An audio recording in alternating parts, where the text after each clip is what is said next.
नमस्कार, जोहार। झारखंड का एकमात्र सरकारी न्यूज चैनल क्लीन न्यूज में आपका स्वागत है। समस्या किसान से जुड़ा हो या हो पारा शिक्षकों का मुद्दा, हर खबर पर होगी हमारी पैनी नज़र। सभी खबर सिलेक्टेड और काम की है, तो वीडियो के अंत तक बने रहें। साथ ही आप न्यूज को किस गांव या शहर से देख रहे हैं, हमें कमेंट में ज़रूर बताइए। आज का लाइक हम 100 रखते हैं, उम्मीद है कि आप इसे पूरा करेंगे। और रोजाना पंचायत चुनाव का अपडेट पाने के लिए चैनल को सब्सक्राइब कर बेल आइकन को प्रेस करें। तो चलिए जानते हैं आज का मुख्य समाचार। झारखंड में गरीब बच्चों तक नहीं पहुंच रहा है मिड डे मील का लाभ, जमीन पर फेल है सरकार के प्लान।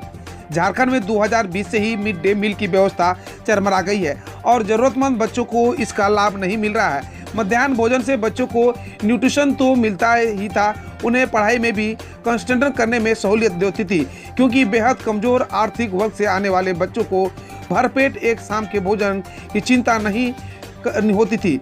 मिड डे मील को घर घर पहुंचाने की कोशिश की गई, लेकिन वो भी फ्लॉप साबित हुआ। अनाज और केस की व्यवस्था भी सरकार ने की थी, लेकिन वो भी जून से बंद और बच्चे हैं परेशान। झारखंड के स्कूलों में तीसरी से 8वीं के बच्चों का हर माह होगा मूल्यांकन। झारखंड की सोरेन सरकार ने सरकारी स्कूलों के तीसरी से 8वीं के बच्चों का हर माह मूल्यांकन करने का फैसला लिया है। झारखंड शैक्षणिक अनुसंधान और प्रशिक्षण परिषद के अनुसार ये हर माह डिजिटल माध्यम से किया जाएगा। हर माह की शुरुआत में स्कूलों में डिजिटल प्रश्न पत्र उपलब्ध कराया जाएगा। स्कूल इन प्रश्न पत्रों की फोटो कॉपी महीने के पहले सप्ताह में छात्र छात्राओं व उनके अभिभावकों को स्कूल बुला कर देंगे। छात्र सभी प्रश्नों से जवाब अपने घर पर बैठकर लिखेंगे और दूसरे सप्ताह में स्कूल के ड्रॉप बॉक्स में डाल देंगे। जानिए मौसम का मिजाज। मेदिनीपुर से गुजर रहा है मानसून का टर्फ लाइन, 2 दिनों तक झारखंड में रह सकता है इसका असर। झारखंड में मानसून का टर्फ लाइन मेदिनीनगर से होकर गुजर रहा है। इसके साथ ही एक दबाव का चक्रवाती क्षेत्र झारखंड और दक्षिण बिहार के ऊपर अपना प्रभाव दिखा रहा है। वहीं एक दूसरा कम दबाव का क्षेत्र दक्षिण गुजरात में बना हुआ है, इसका प्रसार झारखंड तक देखने को मिल रहा है। ऐसे में अगले 2 से 3 दिनों तक राज्य के विभिन्न जिलों में हल्के से मध्यम दर्जे की बारिश देखने को मिल सकती है। शुक्रवार को राजधानी रांची में सुबह का मौसम सामान्य है, हल्के बादल दिख रहे हैं। पूर्व सीएम के सलाहकार पर दुष्कर्म का आरोप लगाने वाली पीड़िता व परिजनों 4 दिनों से लापता। झारखंड के पूर्व सीएम बाबूलाल मरांडी के राजनीतिक सलाहकार सुनील तिवारी पर दुष्कर्म का आरोप लगाने वाली नाबालिग लड़की और उनके परिजन अनगढ़ा इलाके के अपने गांव से गायब हैं। बताया जाता कि नाबालिग और उसके माता पिता 17 अगस्त से अपने घर में नहीं है, वे कहीं छुप गए हैं या फिर उनका अपहरण हो गया है या किसी को कुछ नहीं पता। गुरुवार को 3:30 बजे दैनिक जागरण की रिपोर्ट पीड़िता के गाँव पहुँचे। मामला सामने आने के बाद से गाँव में सन्नाटा है। एक ही ग्रामीण इस मामले में कुछ भी नहीं बता पा रहा है। पलामू में बीएसएफ जवान की सड़क दुर्घटना में मौत। असम में बांग्लादेश बॉर्डर पर तैनात 10 दिन पहले ही आए थे घर, ट्रक ड्राइवर धक्का मारकर हुआ फरार। पलामू में एक बीएसएफ जवान की सड़क दुर्घटना में मौत हो गई। 41 वर्षीय छट्टू यादव असम में बांग्लादेश बॉर्डर पर तैनात थे। वे ब्रह्मपुत्र कल्याणी कैंप में थे। 10 दिन पहले ही छुट्टी में वे घर आए थे। गुरुवार की रात गुर्दी गांव से मेदिनीनगर के बेरिया स्थित अपने घर 22 से जा रहे थे। इसी दौरान NH 98 पर नवा बाजार थाना क्षेत्र के तुकबेरा पेट्रोल पंप के पास ट्रक ने बाइक में धक्का मारकर फरार हो गया। इसके वे बुरी तरह से घायल हो गए और मौके पर ही दम तोड़ दिया। झारखंड बिहार के युवाओं के लिए सरकारी नौकरी का सुनहरा मौका, करें अप्लाई। सिविल सर्विस में जाने के लिए तैयारी कर रहे युवाओं के पास ऑफिसर पद पर सरकारी नौकरी पाने का शानदार मौका है। दरअसल राजस्थान पब्लिक सर्विस कमीशन ने Rajasthan state and the sub ordinate service combined competitive exam 2021 के लिए फॉर्म निकाला है। इसके लिए इच्छुक व योग्य कैंडिडेट ऑफिशियल वेबसाइट पर जाकर आवेदन दे सकते हैं। आत्मनिर्भर झारखंड के तहत नई औद्योगिक नीति के माध्यम से उद्यमों को प्रोत्साहित करने का हो रहा है प्रयास। आप अपनी याददाश्त पर थोड़ा जोर डालिए। पिछले साल कोरोना संक्रमण की पहली लहर के बाद जब देशव्यापी लॉकडाउन लगा था, तब सड़क, बस अड्डे व रेलवे स्टेशनों पर भगदड़ की क्या स्थिति थी।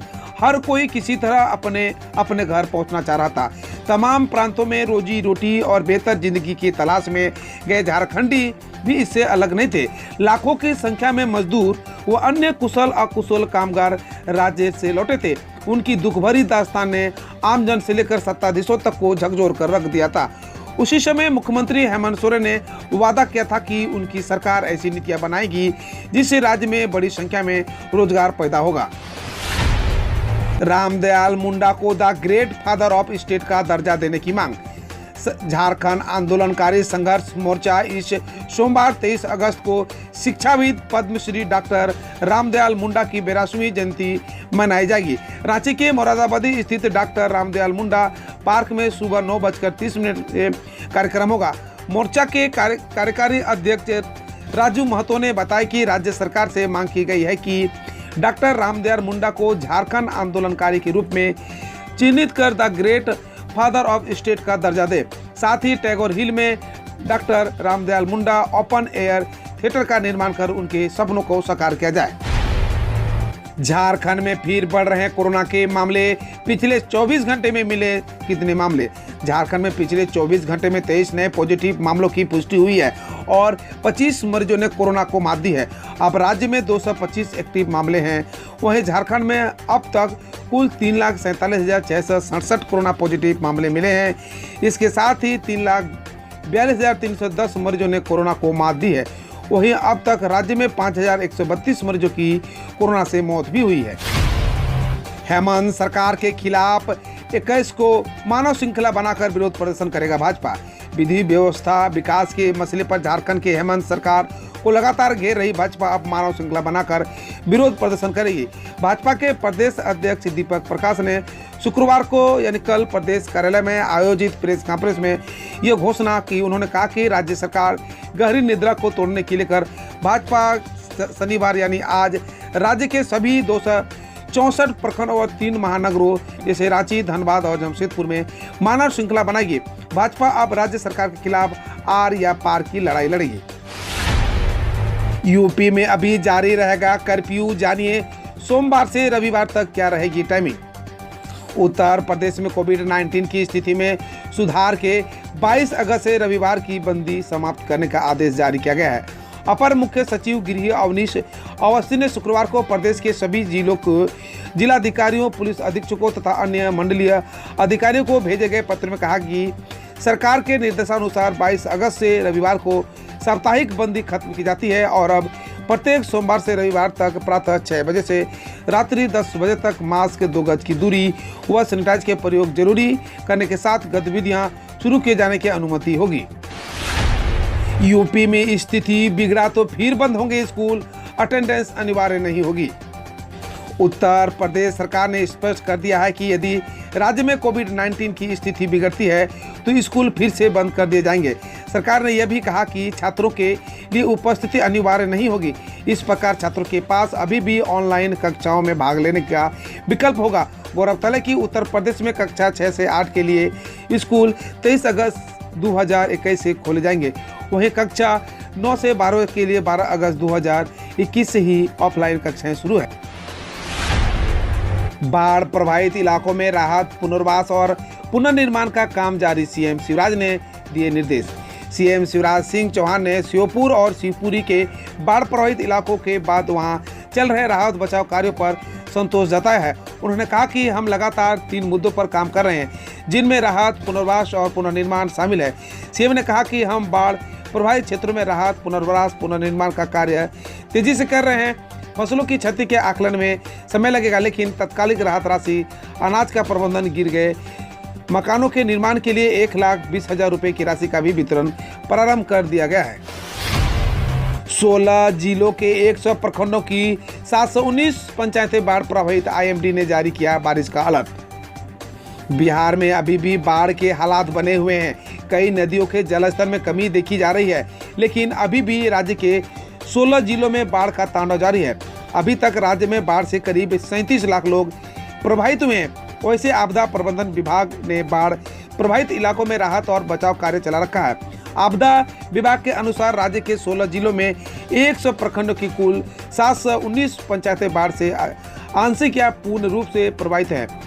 बिहार के पटना, वैशाली, भोजपुर, लखीसराय, मुजफ्फरपुर, दरभंगा, खगड़िया, सहरसा, भागलपुर, सारण, बक्सर, बेगूसराय, कटिहार, मुंगेर, समस्तीपुर और पूर्णिया जिलों में बाढ़ का कहर देखा जा रहा है।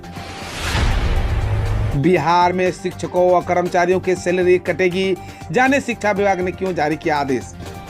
बिहार के माध्यमिक, उच्च माध्यमिक विद्यालयों में जिला शिक्षा पदाधिकारियों और उनके अधीनस्थ अफसरों के स्कूल इंस्पेक्शन में अनधिकृत रूप से अनुपस्थिति पाए गए शिक्षकों व कर्मियों को शिक्षा विभाग ने वेतन कटौती का दंड दिया है। 9 से 13 अगस्त के निरीक्षण में बिना सूचना के गायब रहने वाले 18 जिले के कुल 165 शिक्षकों कर्मियों को नो वर्क नो पे के सिद्धांत पर वेतन कटौती का निर्णय माध्यमिक शिक्षा निदेशालय के लिए दिया है। सबसे अधिकतम रोहतास जिले के 67 और कर्मियों से 13 अगस्त के बीच अनुपस्थित पाए गए थे। हम रोज ऐसे ही न्यूज लाते रहेंगे, तो यदि आपने अभी तक क्लीन न्यूज को सब्सक्राइब नहीं किया है तो पहले फटाफट सब्सक्राइब कर लें, साथ ही बेल आइकन को दबा दें ताकि कोई अपडेट मिस ना हो।